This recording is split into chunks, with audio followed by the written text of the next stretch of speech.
Dari Gedung Kompas Gramedia Lantai 2 Jalan Seroto nomor 4 Kota Baru Yogyakarta 97,4 FM dan 102,1 FM Sonora FM Yogyakarta serta Smart FM Yogyakarta menyapa Anda di kesempatan siang hari ini bersama saya dengan Feni di program podcast Bincang Keluarga. Dan semoga kita semua dalam keadaan sehat ya. Terima kasih atas atensinya untuk siang hari ini. Dan tentunya kita akan berbincang dengan satu tema seputar krisis kesehatan mental di kalangan remaja. Sudah hadir di studio bersama kami narasumber pertama ada Ibu Erlina Hidayati Sumardi SIP MM selaku Kepala dari DP3 AP2DIY. Selamat siang Ibu, apa kabar? Selamat siang lagi Mbak Feni. Selamat siang juga para sahabat Sonora dan Smart Listeners dimanapun berada pada siang hari ini. Baik, terima kasih Ibu sudah kembali hadir di kesempatan siang hari ini dan ditemani oleh Bapak Haji Kuswanto SIP dari Komisi D DPRD DIY. Selamat siang Bapak. Selamat siang Mbak Feni dan segenap pemirsa Sonora dimanapun. Kabar baik ya Pak ya? Kabar alhamdulillah baik dan sehat. Oke, baik. Dan di siang hari ini terima kasih Bapak sudah hadir dan juga Ibu ya beserta untuk menemani sahabat Sonora dan juga Smart Listener di kesempatan hari ini dengan tema krisis kesehatan mental di kalangan remaja. Kami mengundang Anda untuk yang mau bergabung di 081754832000. Dan Ibu dan juga Bapak ya seputar krisis kesehatan mental di kalangan remaja. Nah, mungkin boleh disapa dulu kesempatan siang hari dan kenapa sih kita angkat tema ini? Apa yang menarik Ibu dari seorang remaja itu? Monggo silakan. Iya, jadi remaja ya.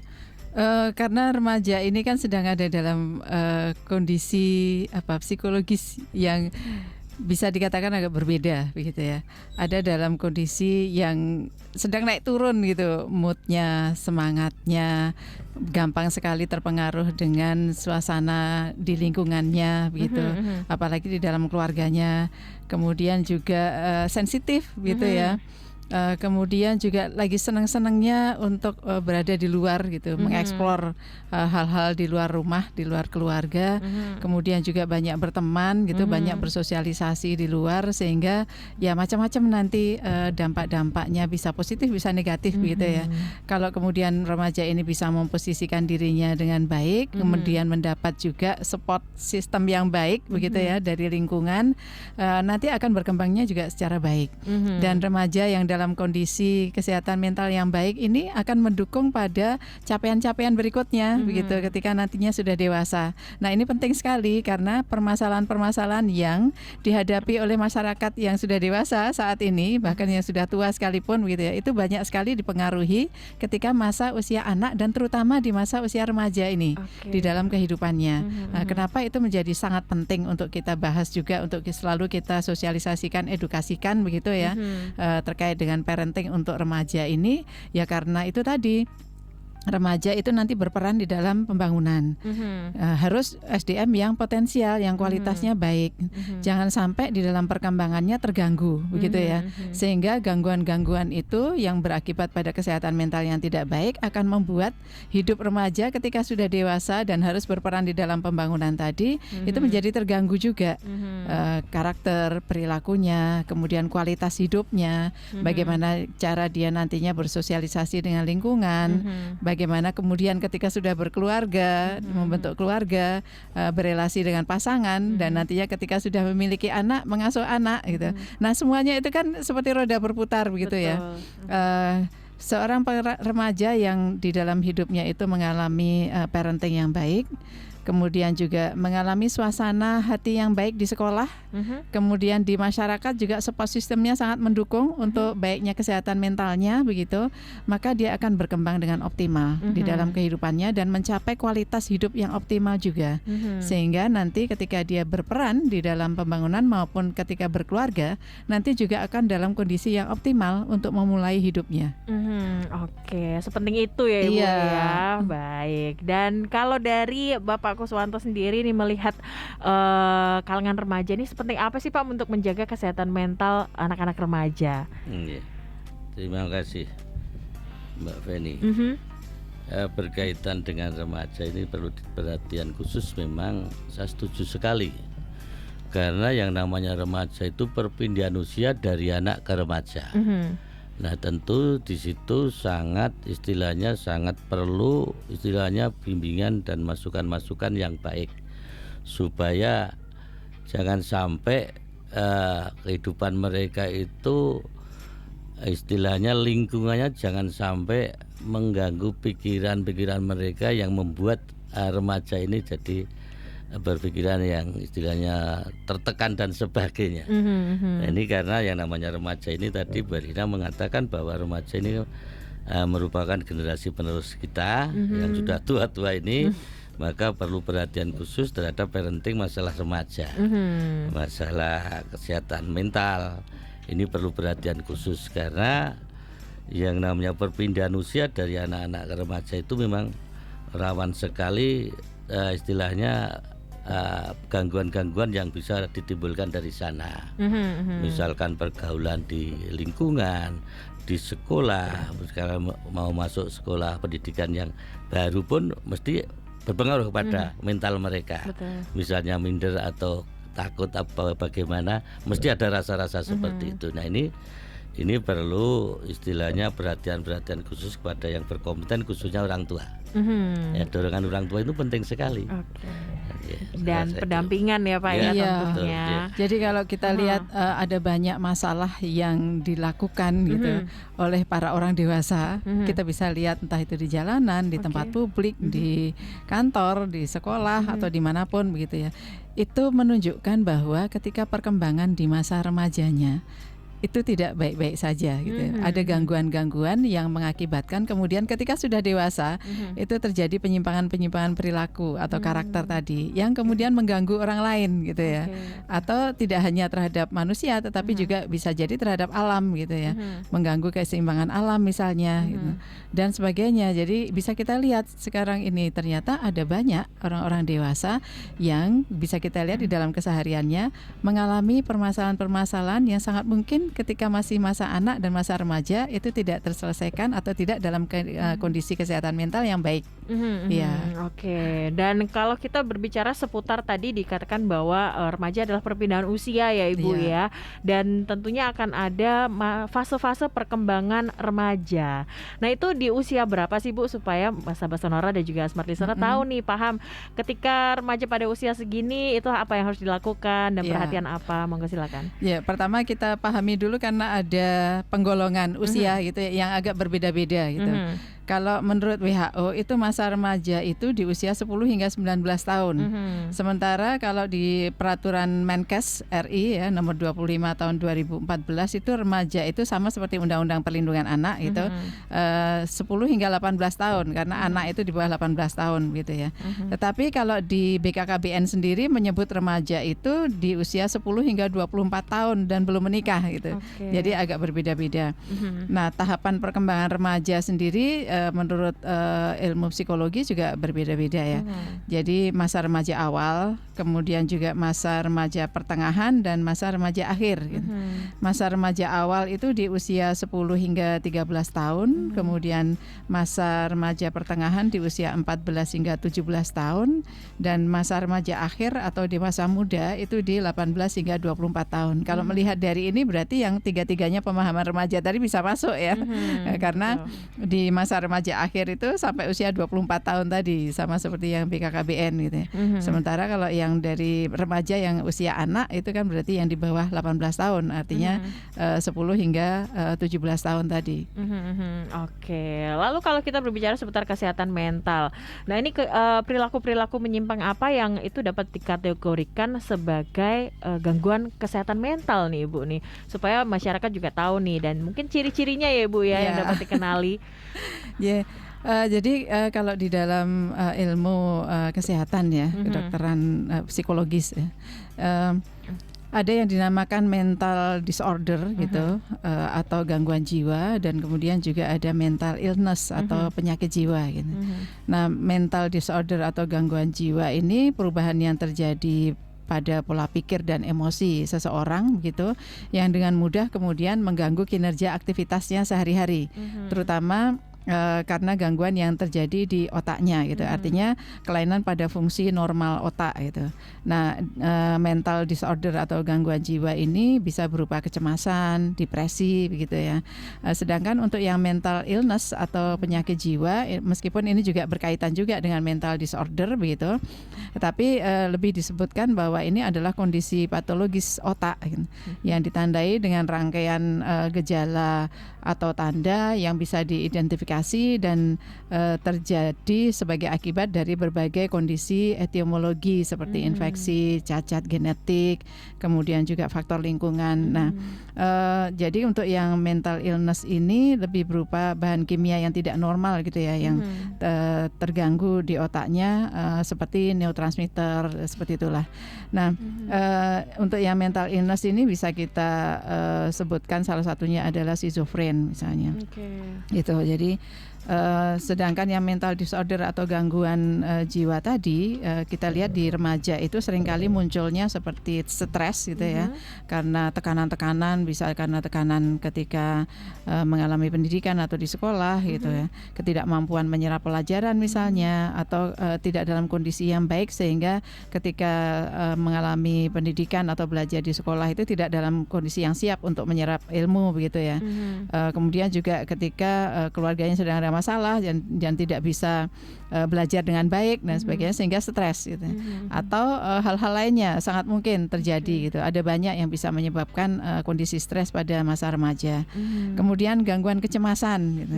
Karena hal-hal tertentu juga, salah satu misalnya saja terkait dengan berat badan misalnya, tidak pede dengan berat badannya sehingga menimbulkan kecemasan itu juga bisa terjadi. Atau ketika ada konflik keluarga atau orang tuanya, misalnya ketika konflik itu menuju pada perceraian gitu ya, ancaman perceraian, itu timbul kecemasan dalam diri remaja, aku nanti bagaimana ya, ikut siapa, apa yang akan terjadi ketika orang tua berpisah dan sebagainya. Itu menimbulkan bisa menimbulkan gangguan kecemasan juga.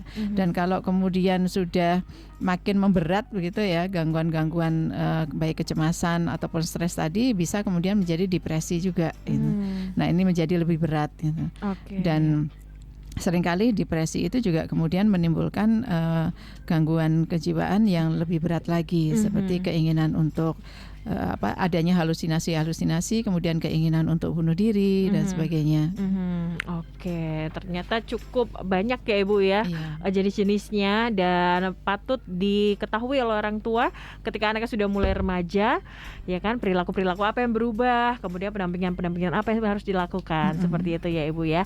Nanti kita akan lanjutkan lagi Bu Erlina dan juga Pak Kuswanto ya untuk kesempatan siang hari ini, dan masih di program podcast Bincang Keluarga. Sahabat Sonora dan juga Smart Listener boleh bergabung di 081754832000. Kami akan kembali sesaat lagi. Baik sahabat Sonora dan juga Smart Listener, kita kembali lagi di podcast Bincang Keluarga, dan masih seputar tema untuk siang hari ini, yaitu krisis kesehatan mental di kalangan remaja, bersama Ibu Erlina Hidayati Sumardi SIPMM dari Kepala DP3 AP2 DIY, dan juga bersama Bapak Haji Kuswanto SIP selaku dari Komisi DPRD DIY. Dan kita lanjutkan lagi Bapak dan Ibu untuk kesempatan siang hari ini, perbincangan seputar kesehatan mental di kalangan remaja. Nah, tentunya sebagai orang tua tidak ingin ya anaknya terjerumus ke dalam hal-hal yang mungkin tidak baik, ya kan Ibu ya, dan terganggu secara kesehatan mental. Nah, ini yang perlu dilakukan oleh orang tua ataupun juga pendamping ya, mungkin guru juga termasuk ya Ibu ya, dan juga keluarga-keluarga yang lain ya. Nah, ini yang perlu dilakukan apa nih supaya anak-anak itu juga tetap bisa happy walaupun juga ada bandel-bandelnya ya Bu ya. Nah, gimana tuh Bu? Jadi kalau sebagai orang tua itu sudah pasti kita harus bisa berkomunikasi dengan baik terhadap anak-anak remaja kita gitu ya. Kalau orang tua di sekolah misalnya guru-guru dan sebagainya juga demikian sama gitu. Harus bisa memahami dengan baik dalam kondisi apa sih gitu remaja tersebut. Kemudian harus bisa menjadi teman, Mbak. Jadi memang ini agak berbeda ketika mereka masih anak-anak gitu ya. Usia remaja ini kan mereka ingin dianggap gitu ya. Tidak ingin terlalu diperintah gitu dengan instruksi-instruksi, perintah-perintah dan sebagainya. Tetapi senang diajak bicara, diajak ngobrol, diajak ngomong gitu ya. Kemudian juga mereka kan relatif lebih senang untuk berteman, sehingga pengaruh teman itu kan nantinya akan terasa juga gitu ya di dalam karakter perilakunya. Nah sehingga perlu diajak ngomong juga gitu, apa yang sebaiknya dilakukan gitu, karena dilarang pun kan lagi nggak bisa-bisanya gitu ya. Masa usia remaja itu tuh dilarang. Jadi lebih baik ngobrol aja, komunikasi yang baik begitu.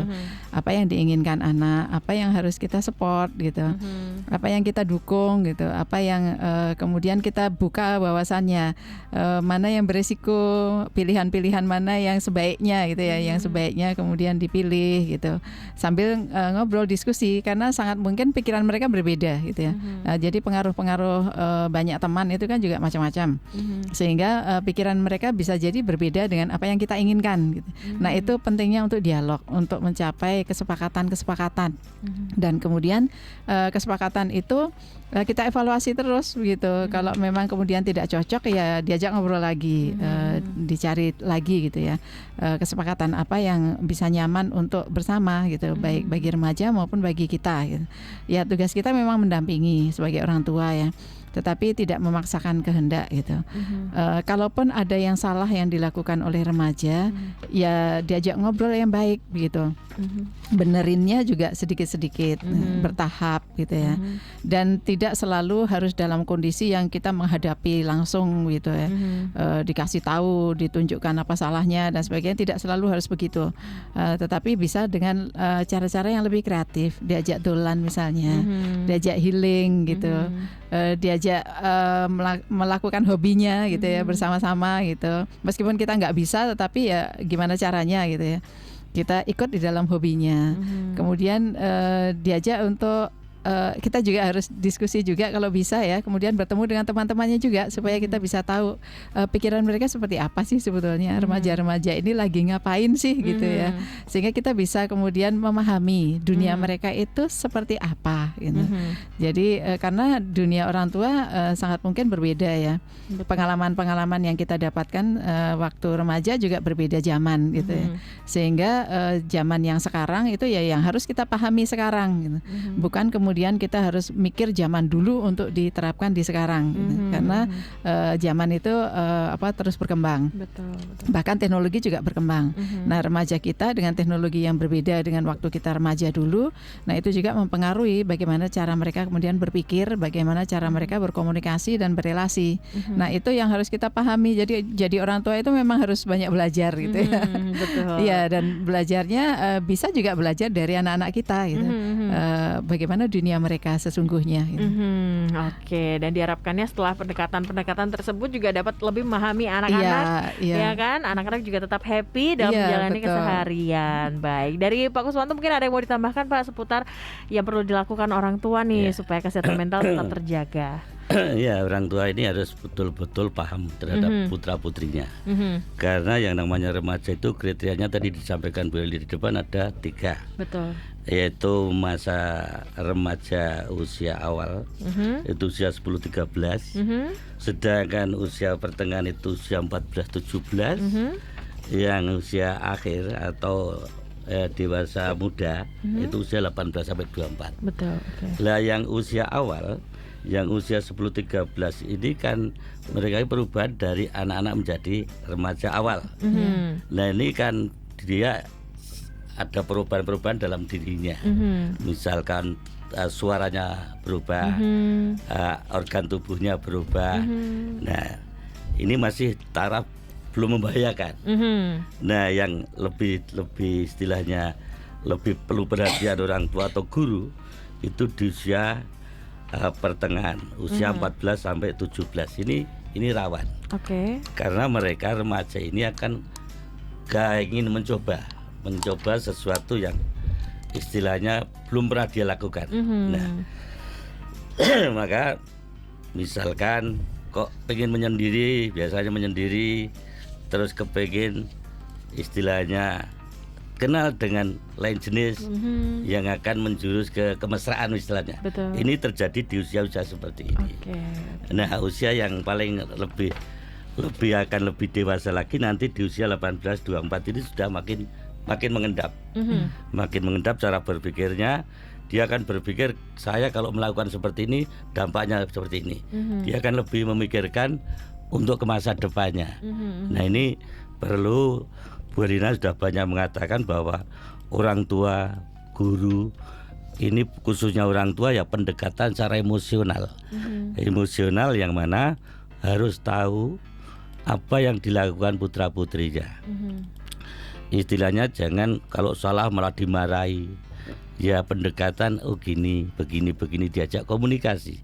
Sepanjang komunikasi terjalin dengan baik, sehingga remaja atau putra-putrinya ini akan memahami, oh ternyata ibu saya itu sayang dengan kami. Sehingga apa yang dipikirkan dalam benaknya itu dia lugas menyampaikan kepada orang tua.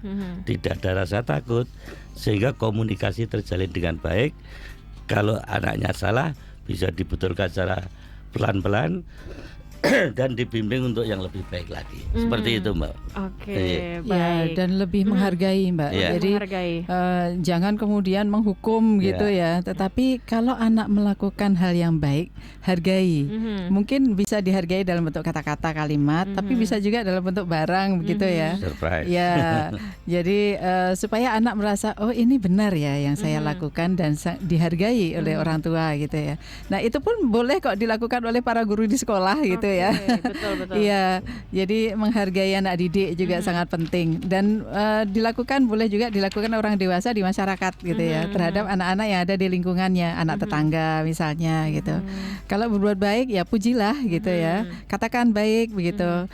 Kalau kemudian punya sesuatu ya berilah hadiah kecil gitu ya, sehingga anak atau remaja kita menjadi tahu oh saya sudah melakukan hal yang baik gitu, sehingga ingin mengulang lagi karena itu menimbulkan rasa bahagia kan, dipuji, dihargai gitu. Dan juga kalau ketika melakukan kesalahan juga tidak diekspos ya Ibu ya, ditegur secara baik-baik gitu ya, dan supaya anak juga tidak merasa minder juga ketika melakukan kesalahan. Jadi biasanya mereka lagi masanya nggak mau dibilangin gitu ya. Apalagi ditunjukkan salahnya gitu kan, malah nanti makin dia makin berontak. Jadi memang harus diajak bicara tadi gitu. Jadi dibukakan apa saja yang akan terjadi bila melakukan hal itu gitu ya. Jadi tidak lalu kemudian ditunjukkan salah gitu ya.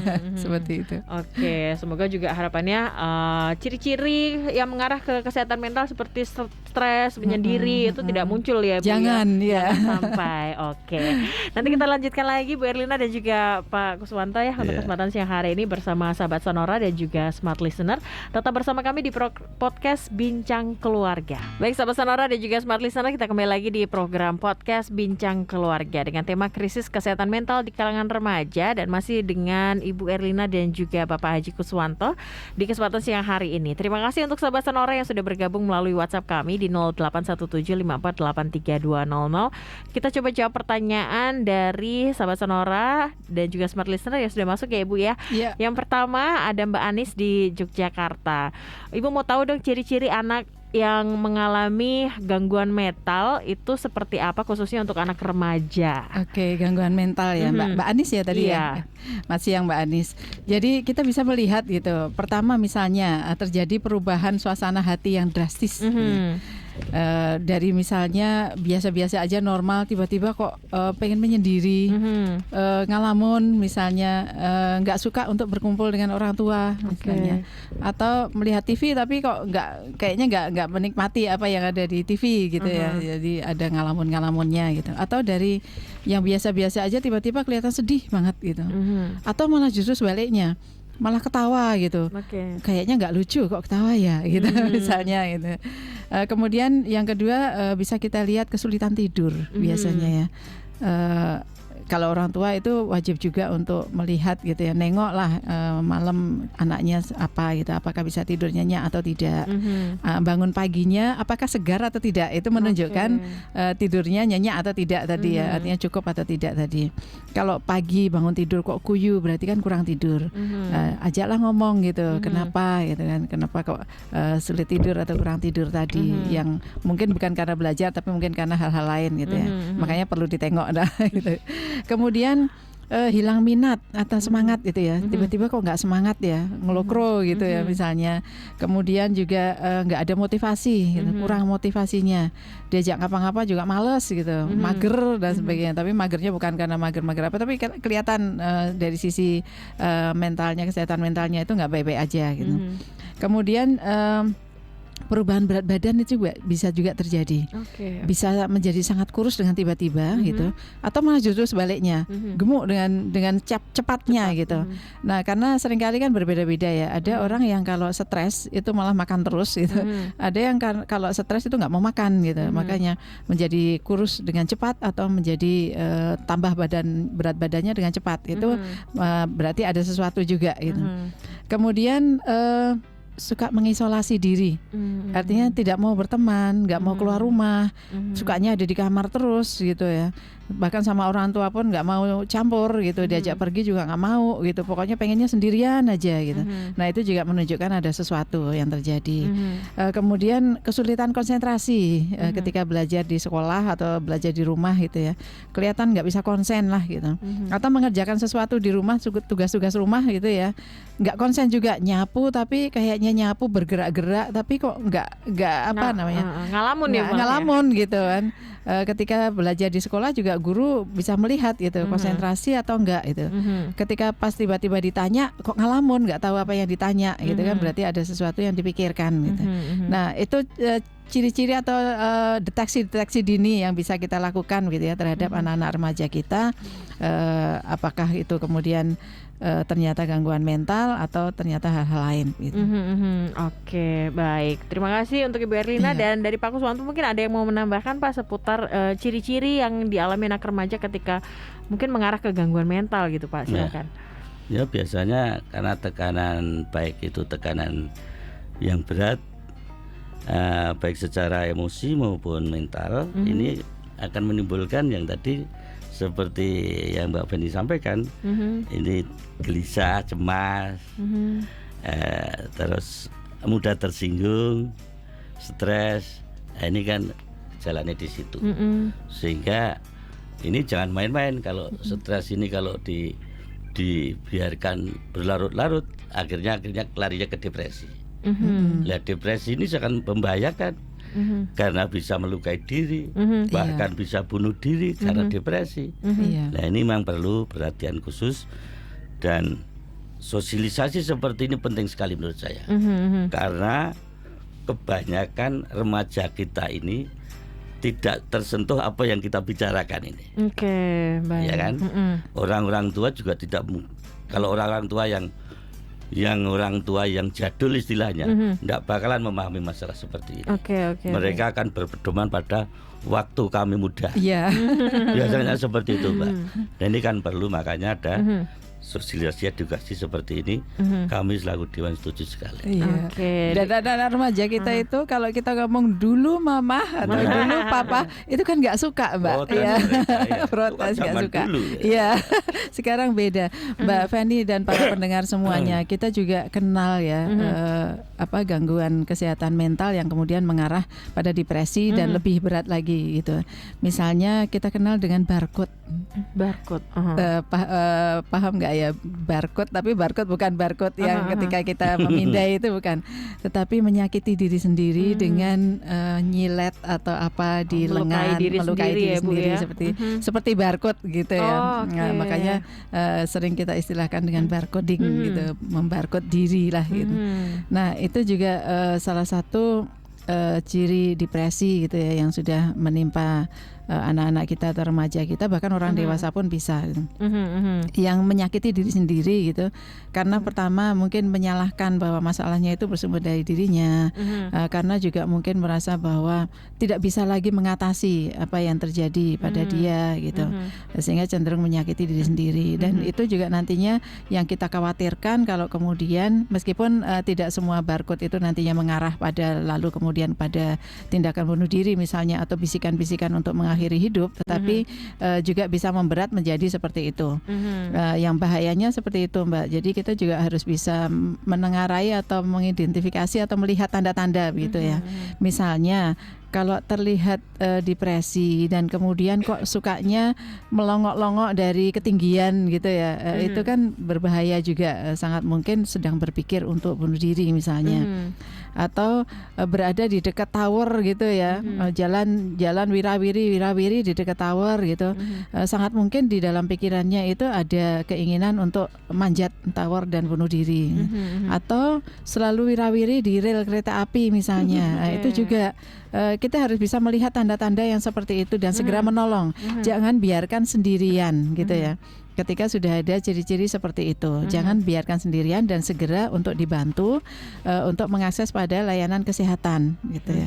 Ke puskesmas bisa, ke rumah sakit bisa, di mana di situ juga selain ada dokter umum yang kemudian nantinya rekomendasinya seperti atau rujukannya seperti apa, juga sangat mungkin nanti dirujuk ke psikiater misalnya seperti itu. Oke, dan diharapkan juga orang tua sekarang tidak tabu ya Bu ya untuk membicarakan dan membahas masalah kesehatan mental ini ya. Karena Bu, itu penting, sepenting dengan kesehatan fisik gitu ya. Kalau kita sakit fisik itu baru pusing sedikit aja udah cari obat, beli obat dan sebagainya, atau ke puskesmas dan sebagainya. Sakit perut juga demikian. Tapi ketika kita mengalami gangguan-gangguan kesehatan mental gitu, atau kita tahu anggota keluarga kita mengalami itu, apakah kemudian bersegera untuk mencari bantuan ke psikolog misalnya ya? Jarangan, ya betul. Bisa kita lihat gitu di klinik-klinik psikolog di rumah sakit pun kayaknya tidak antri. Sementara di poliklinik yang lain gitu, yang fisik gitu, itu banyak antrinya gitu. Itu menunjukkan ya kesadarannya masih kurang. Padahal kita tahu banyak gangguan kesehatan mental di masyarakat kita. Terbukti dari banyaknya penyimpangan perilaku, kemudian yang dikatakan stres, depresi yang kemudian mengganggu orang lain dan sebagainya. Oke, dan juga tentunya ini berkaitan dengan bagaimana orang tua mendidik anak tersebut ya Ibu ya. Seperti pertanyaan juga dari Ibu Siti dan juga ini hampir sama dari Mas Gun yang ada di Gejayan. Pada usia berapa sebaiknya kesehatan mental itu dibangun dan juga dikenalkan ke anak, Bu? Sejak dini sekali. Sejak dini. Bahkan kalau para ahli perkembangan psikologi anak itu, bahkan sejak masih di dalam kandungan pun harus kita perhatikan asupan kesehatan psikologis anak kita, calon anak gitu ya, yang masih dalam kandungan. Dan di dalam ritual-ritual orang Jawa pun kan itu juga dilakukan gitu. Bagaimana membuat happy si calon ibu gitu ya ketika mengandung gitu.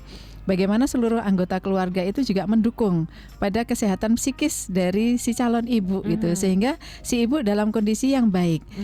Kondisi psikologis ibu yang baik sudah tentu nanti membuat makannya juga bagus ya, berselera makan sehingga nutrisi bagi bayinya juga tercukupi.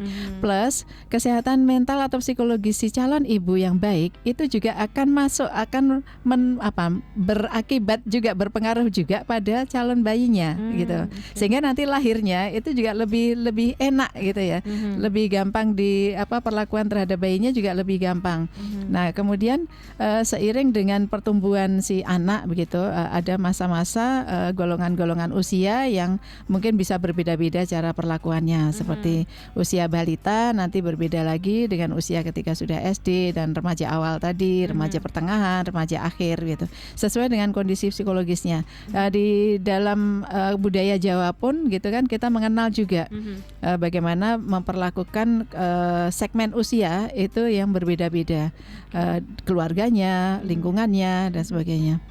Oke, jadi dari sedini mungkin ya, ketika dalam proses pembentukan keluarga. Betul, kalau sedini mungkin kita benar-benar memperhatikan kesehatan mental kan berarti smooth gitu ya, tidak ada gerunjalan gitu, begitu. Oke, baik. Dan kalau kita berbicara seputar program pemerintah ini seperti yang ditanyakan oleh Mbak Sinta, peran pemerintah apa saja dalam rangka kesehatan mental ini dan apakah ada layanan pengaduan yang dapat diakses masyarakat?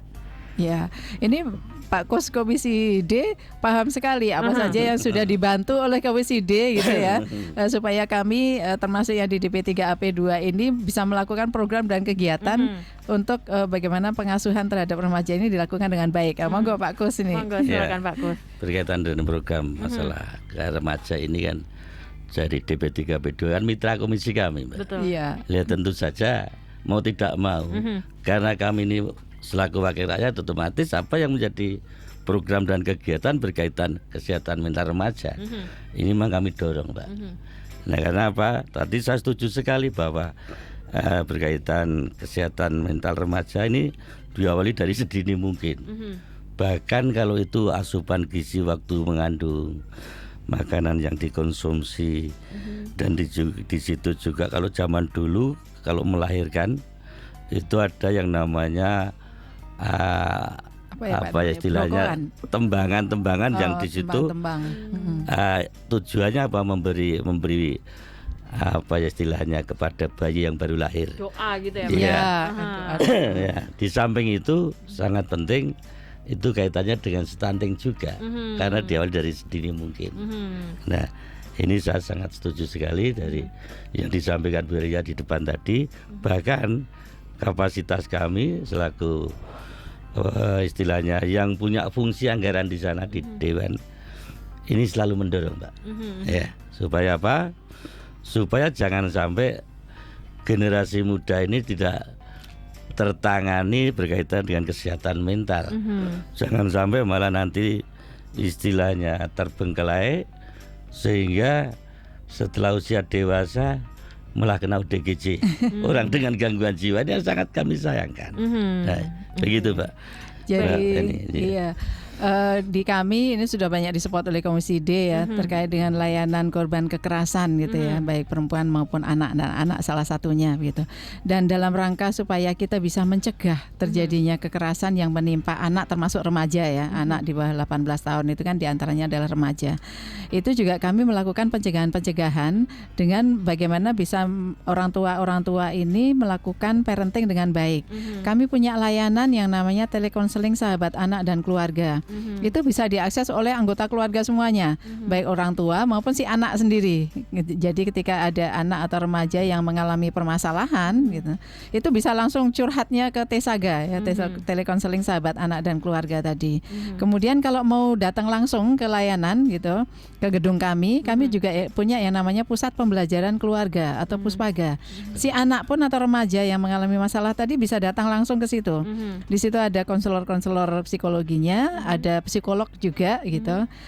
Jadi ketika si remaja mengalami permasalahan, entah itu di sekolah, entah itu di rumah, entah itu di masyarakat begitu ya, itu kemudian bisa terbantu, terdampingi, konseling gitu ya, konsultasi, bahkan bila diperlukan nantinya mediasi gitu ya.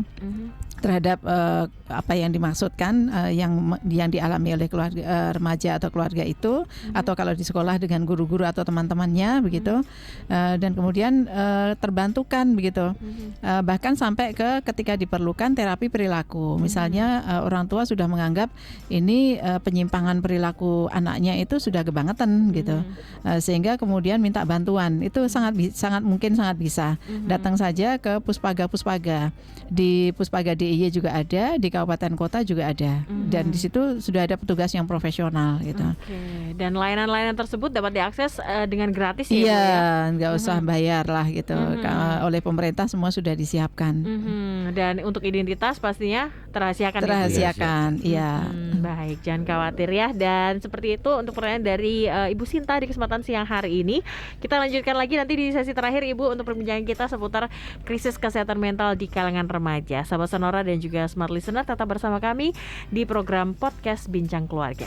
Baik, sahabat Sonora dan juga Smart Listener, kita lanjutkan lagi perbincangan di Podcast Bincang Keluarga seputar krisis kesehatan mental di kalangan remaja. Pak Kus dan juga Bu Erlina, kita lanjutkan lagi.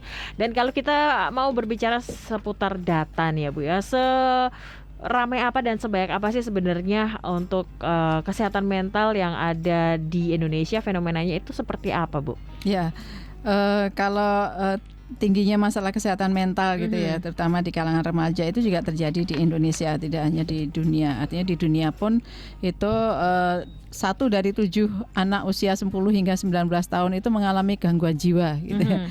13% diantaranya itu menjadi beban dari global penyakit pada kelompok usia ini. Nah, kalau di Indonesia itu 34,9% itu remaja mengalami masalah mental. Ini berdasarkan survei dari menurut Indonesian National Adolescent Mental Health Survey tahun 2022 gitu ya. Jadi 34,9% remaja mengalami kesehatan mental dan 5,5% remaja itu bahkan mengalami gangguan mental gitu ya. Tidak hanya mengalami masalah kesehatan mental tapi sudah gangguan mental. Dan dari jumlah itu baru 2,6% yang mengakses layanan konseling baik emosi maupun perilaku. Jadi sedikit sekali ya. Kemudian juga dari survei kesehatan mental nasional pertama yang mengukur angka kejadian gangguan mental pada remaja usia 10 hingga 17 tahun di Indonesia, itu juga menunjukkan bahwa 1 dari 3 remaja di Indonesia itu mengalami masalah kesehatan mental yang harus benar-benar sudah harus diperhatikan tadi. Kemudian 1 dari 20 remaja itu mengalami gangguan mental dalam 12 bulan terakhir gitu. Artinya banyak sekali ya, 1 dari betul. 20 remaja gitu. Dalam 12 bulan terakhir itu mengalami gangguan mental, itu berdasarkan survei seperti itu. Oke. Dan tentunya ketika ini masih dianggap tabu ya kan, para remaja tersebut malu ya Bu ya, dan juga enggan untuk menceritakan permasalahan dirinya ke orang lain ataupun ke orang tua. Ya, kebanyakan. Apalagi pada saat usia remaja itu mereka tuh nggak pengen gitu cerita, kemudian nggak pengen dikorek-korek, bahkan nggak pengen didampingi dan sebagainya, merasa baik-baik aja, fine-fine aja gitu. Padahal itu sudah mengarah pada gangguan mental. Gitu.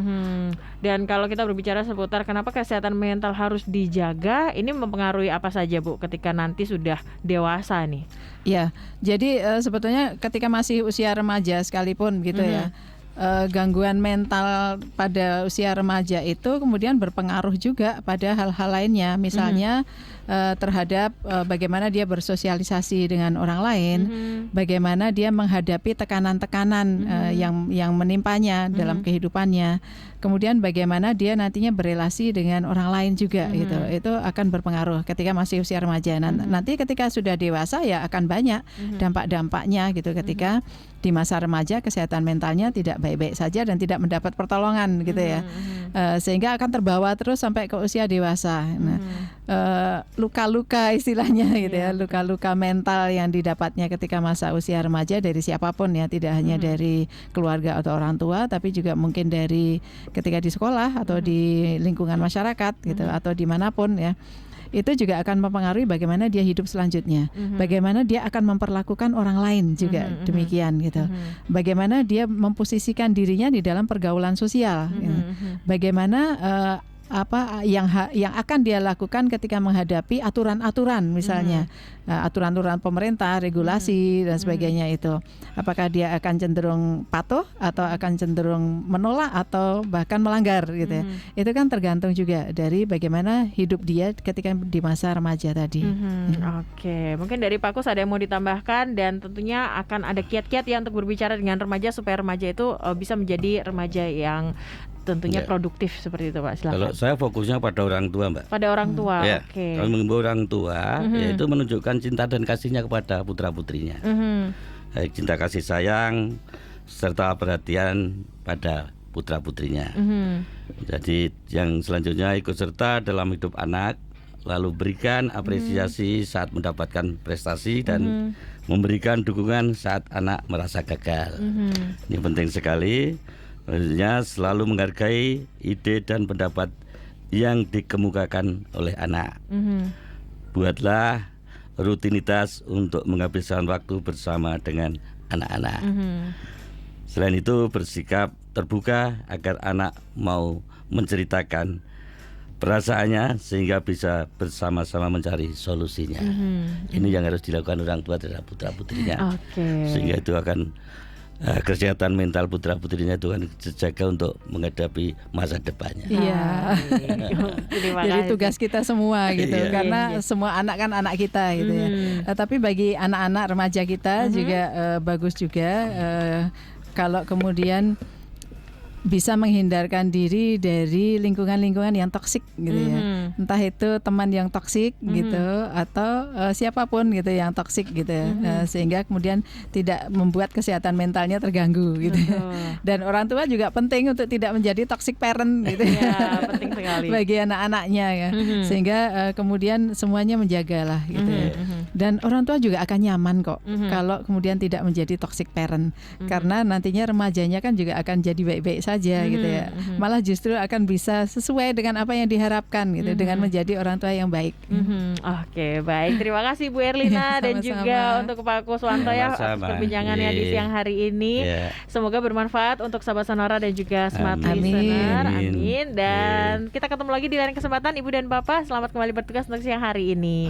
Dan sahabat Sonora, demikian perbincangan kami di program podcast Bincang Keluarga dengan tema krisis kesehatan mental di kalangan remaja. Untuk Anda yang membutuhkan layanan, Anda bisa menghubungi Tesaga ataupun Puspaga, dan bisa juga mengunjungi halaman Instagram @tesaga_diy atau Instagram @puspaga_diy. Saya Feni pamit dari program kesempatan siang hari ini. Terima kasih atas kebersamaannya. Kita jumpa lagi di lain kesempatan. Selamat siang dan sampai jumpa.